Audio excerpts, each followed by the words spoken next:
Olá! Hoje a gente vai fazer um exercício de imaginação bem diferente. Pensa só, pegar uma visão do inferno de mais de 700 anos atrás para julgar uma das espécies alienígenas mais assustadoras da ficção científica moderna. Parece loucura, né? Mas vamos nessa. A pergunta que vai guiar a gente é essa. Se o inferno de Dante Alighieri fosse real, qual seria o lugar reservado para os quacks? Para responder, a gente vai ter que descer círculo por círculo e entender a lógica por trás de cada punição. Mas antes de começar o julgamento, precisamos conhecer os réus. E olha, os Canons não são os seus invasores alienígenas comuns, nem de longe. Eles são nômades que viajam pela galáxia com uma missão bem específica, quase uma religião. Para os Quan, o universo como ele é imperfeito, é falho. E a missão deles é, na marra, consertar tudo, remodelar cada forma de vida que encontram segundo a sua própria vontade divina. E o que eles fizeram com a humanidade? Bem, eles não se contentaram em conquistar ou escravizar. Eles nos desfizeram. Pegaram seres humanos e, com sua bioengenharia, nos transformaram em ferramentas grotescas, como filtros de esgoto vivos e plenamente conscientes. Em outros casos, viramos objetos de decoração ou até mesmo seres criados com o único propósito de sofrer.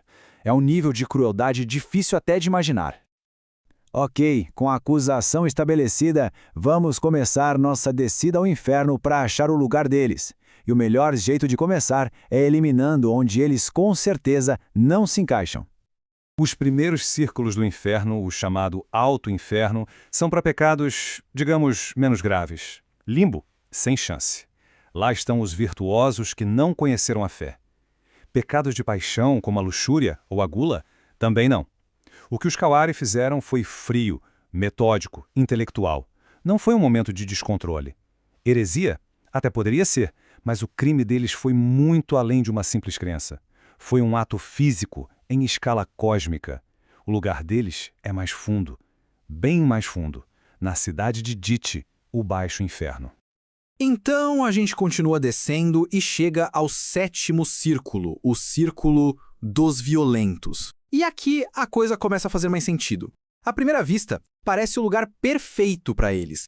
Afinal, eles foram tiranos. Mataram bilhões, eles declararam guerra não só a outras espécies, mas à própria natureza, violando as formas de vida, torcendo o corpo humano em coisas abomináveis.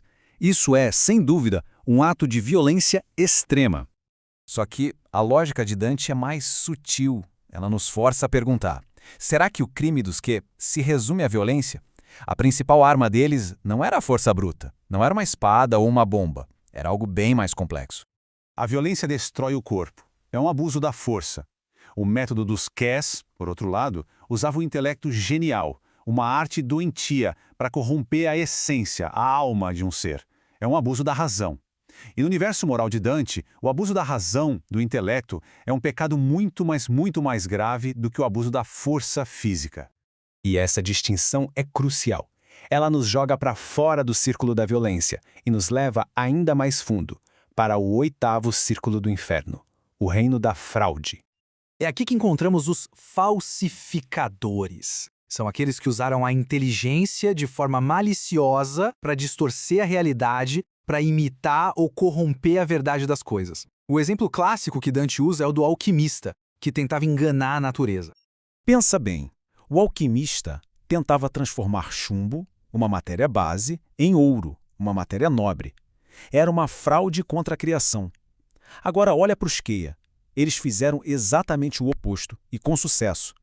Eles pegaram matéria nobre, seres humanos conscientes e inteligentes, e a transformaram em matéria vil, em ferramentas vivas, em objetos. É a alquimia às avessas, uma perversão total. Então, o ponto central é esse. O pecado dos Cranes não foi só destruir corpos, foi criar mentiras biológicas. Foi, metaforicamente, falsificar a assinatura do Criador no livro da vida. É aqui que mora a verdadeira condenação deles. E assim, depois de toda essa descida, a nossa investigação chega a um veredito. O lugar deles é a 10ª e última força do oitavo círculo, o lar dos falsificadores da natureza. Mas no inferno de Dante, a coisa não acaba com a sentença. A punição tem que ser poética. Ela tem que refletir o pecado de uma forma perfeita e irônica. É um princípio chamado de contrapasso. A ideia do contrapasso é sofrer o oposto ou, em alguns casos, sofrer uma versão extrema do próprio pecado. A punição é um espelho distorcido e eterno do que a pessoa fez em vida. É a justiça divina em sua forma mais irônica. E qual seria o contrapasso perfeito para os Quays? Bom, eles que usaram a bioengenharia para forçar os outros a mudar, agora perderiam todo o controle sobre seus próprios corpos. Eles que transformaram seres vivos em objetos, agora seriam reduzidos a matéria imóvel e indefesa. A mudança, que era a ideologia deles, se tornaria uma doença, uma praga eterna no corpo deles. Dá para imaginar o horror. Seus corpos, que eram instrumentos de controle, agora em constante mutação, sem forma, dolorosa. A pele deles coberta pelos rostos microscópicos e gritando de suas vítimas. E eles, os grandes viajantes galácticos, agora paralisados para sempre, na sujeira, exatamente como fizeram com suas criações. Os mestres da forma, condenados à falta de forma. No fim das contas, o grande pecado dos Kants não foi simplesmente brincar de Deus. Foi algo mais sutil e mais arrogante. Foi orgulho intelectual. Foi a soberba de olhar para a criação e dizer: eu posso fazer melhor. A minha arte é superior. E isso nos deixa com uma pergunta bem desconfortável para os nossos tempos, né? Com a engenharia genética avançando, o nosso poder de remodelar a vida está crescendo. Quando esse poder se tornar quase absoluto, que tipo de moral, que tipo de Dante a gente vai ter para nos julgar? Fica aí a reflexão.